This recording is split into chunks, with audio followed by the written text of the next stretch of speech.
Ce sont les défis en réalité qui sont liés à la mission première de l'organisation, à savoir travailler à vaincre l'insécurité alimentaire, la malnutrition et de façon générale vaincre la faim. Mais dans un pays comme le Tchad, c'est vaincre la faim dans un contexte de crise à facettes multiples. Nous sommes dans un pays qui est confronté à des problèmes environnementaux majeurs. Le Tchad est sujet régulièrement à des cycles de sécheresse ou alors l'autre extrême à des inondations. Mais le Tchad aussi est un pays en crise du point de vue économique.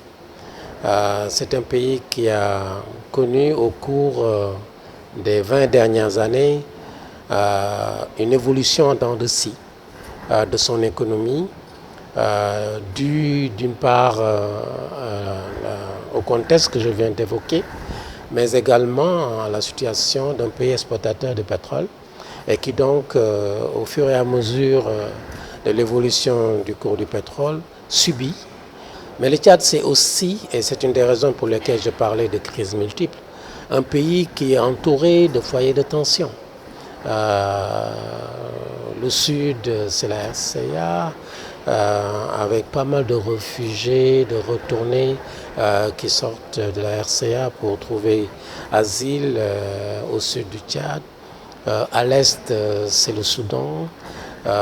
Plus de 10 ans maintenant qu'il y a des réfugiés soudanais à l'est. Au nord, c'est la frontière avec la Libye, qui n'est pas également très facile. Et à l'ouest, c'est la question de la crise du bassin du lac Tchad. Donc c'est vraiment des fois une tension majeure et on peut naturellement comprendre que ce sont des situations qui impactent négativement l'économie tchadienne. Ceci étant, le Tchad est un pays extrêmement riche. On a des terres fertiles, on a de l'eau qui est accessible à des coûts économiquement raisonnables. Et on a surtout, pour moi, ce qui est la première richesse, une population jeune. Plus de 52% de la population tchadienne a moins de 25 ans. Et pour moi, ce triptyque terre, eau et jeunesse de la population constitue une richesse inestimable à partir de laquelle on peut faire des miracles. Mais la contribution du Tchad, c'est d'abord partager son expérience en tant que pays confronté à toutes ces contraintes que je viens d'indiquer, mais un pays qui avance quand même. C'est un pays qui a un foyer pastoral immense.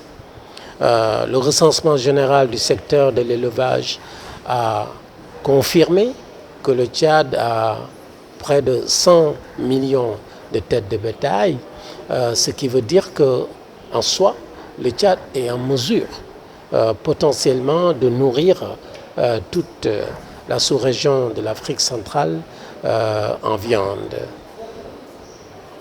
Et de plus, je dois dire que le Tchad est un pays qui a ce qu'on appelle des filières porteuses uniques.